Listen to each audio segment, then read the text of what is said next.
Hi and welcome to the Nutmeg Assist.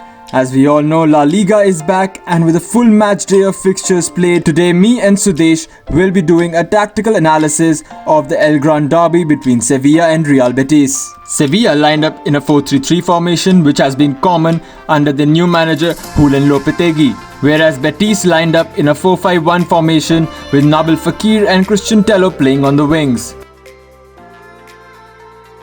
Real Betis too started off with a 4-3-3 with Joaquin benched and super sub Tello started out from the left side. While advancing the ball, Alenya was seen dropping to receive the ball from the back line. Not only was this beneficial to break Sevilla's marking, but it provided a link between back and the front. With Alenya and Tello playing from the left, Betis opted to play and tried to penetrate from the left side itself. Emerson, the right back, was a crucial figure to switch attacks and make counter runs in the process. However, Betis' ineffectiveness on attack was caused mainly due to Sevilla's strategy of defending in numbers. Their reliance on individual prowess and lack of connection on the forward line meant Betis' forwards were outnumbered on the process. As we can see in this instance, every man is properly occupied, and the same approach of attack meant Betis were too predictable and had no yield at goal. Hence, despite winning the ball higher up the pitch, Betis were not able to penetrate like the map shows here. Sevilla defended in a 4-4-2 formation, with striker Luke de Jong being joined by Oliver Torres from midfield in pressing the Betis defence. We can observe the same shape in another instance from the match. The central midfielder of Betis, who dropped to receive the pass from the Betis defender, would be closely followed by a Sevilla midfielder. Now we'll see the use of Sevilla wide forwards.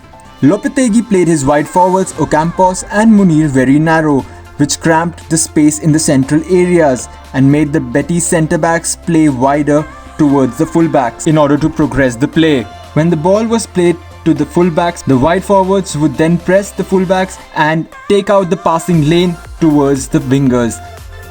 Alenya and Canales were given next to no time on the ball by the Sevilla midfielders, and were always pressed and made to pass backwards or sideways by the Sevilla midfielders. Here we can see in this instance how Alenya was always pressed from his blind side and not allowed to progress with the ball.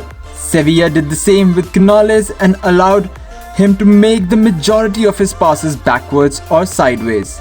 In this instance, we can see that the pressure led to a heavy touch and Canales ended up losing the ball in a very tricky position. Sevilla made sure that both the central midfielders of Betis would not be able to supply balls in dangerous areas to the Betis wingers, Fekir and Tello, who with their acceleration and quick feet could create trouble for Sevilla.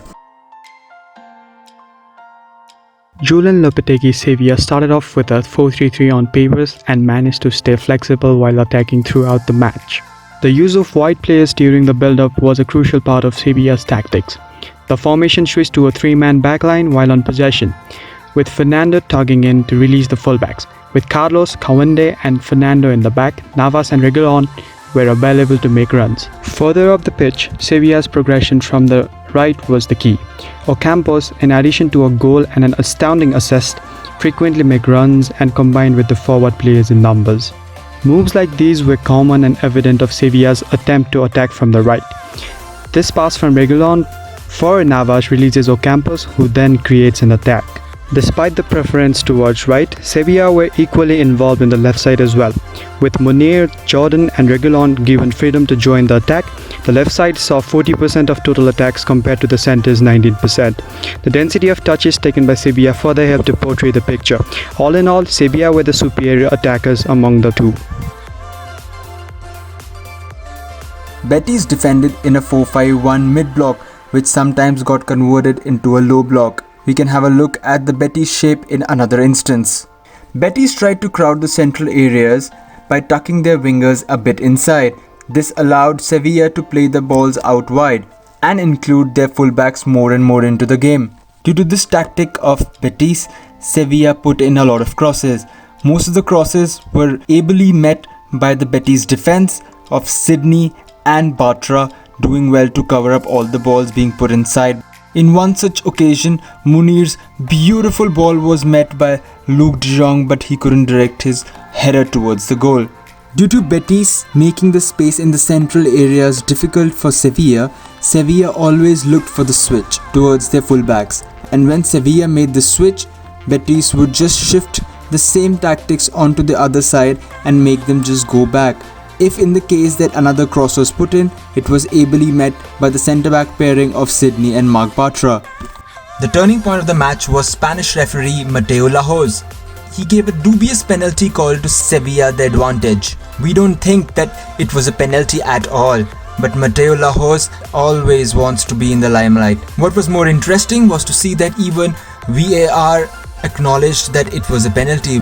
Thank you for watching this video. If you like this video, do hit the like button, comment below, and don't forget to press subscribe. For more videos, keep tuning in to the Nutmeg Assist.